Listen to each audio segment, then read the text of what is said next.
Hello guys, my name is Himanshu and welcome to the case study with me. आज का case आपको बता देगा कि दरिंदगी किस हद तक जा सकती है। 17 नवंबर 2025, मालेगांव, महाराष्ट्र। सड़कों पर उतरे ये लोग बस एक ही बात कह रहे हैं। फाशी द्या, फाशी द्या, आरोपीला फाशी द्या. आरोपीला फाशी, आरोपीला फाशी. महिलाएं, बुजुर्ग और वहाँ के किसान सब एक ही आवाज में चिल्ला रहे थे, उसे फांसी दो। और इस केस को देखने और समझने के बाद आप लोग भी फांसी की ही मांग करोगे। बिना टाइम गवाए शुरू करते हैं इस केस को और समझते पूरे डिटेल में।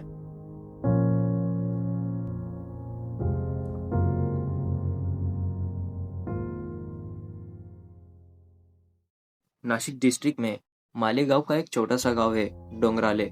इस छोटे से गांव में यदना नाम की बच्ची रहा करती थी, जिसकी उम्र अभी 3 साल थी।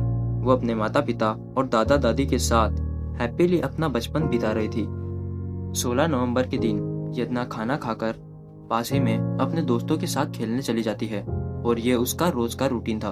उस दिन यदना के पापा काम से कहीं बाहर गाँव गए थे और उसकी माँ रोज की तरह अपना किचन में काम करने में बिजी थी। यदना खुद ही दोस्तों के साथ खेलने जाती थी और अंधेरा होने के टाइम पर खुद ही अपने घर पर वापस आ जाती थी। लेकिन उस दिन ऐसा नहीं हुआ। धीरे धीरे दोपहर शाम होने लगी थी, लेकिन यदना की कोई खबर नहीं थी। तो उसकी माँ उसे देखने के लिए घर के बाहर आती है, लेकिन जब वो वहां देखती है तो यदना वहां पर थी ही नहीं। उसे लगा कि यदना किसी दूसरी गली में खेल रही होगी, थोड़ी देर बाद घर पर आ ही जाएगी।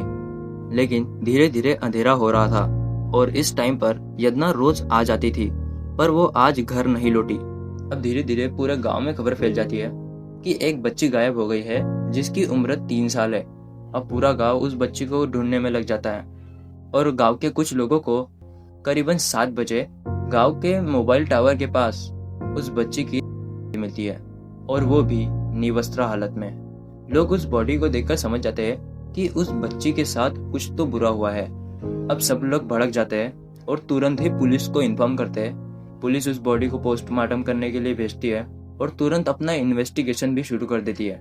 पुलिस उन गांव वालों और बच्चों से पूछताछ करती है जो उस टाइम पर उनके साथ खेल रहे थे। तो पुलिस वालों को बच्चों से एक सुराग पता चलता है। तो बच्चे बताते हैं कि यदना को एक अंकल चॉकलेट देने के बहाने से ले गए। उसका नाम था विजय खेरनार। ये अपने दादी के साथ उस गांव में रहा करता था।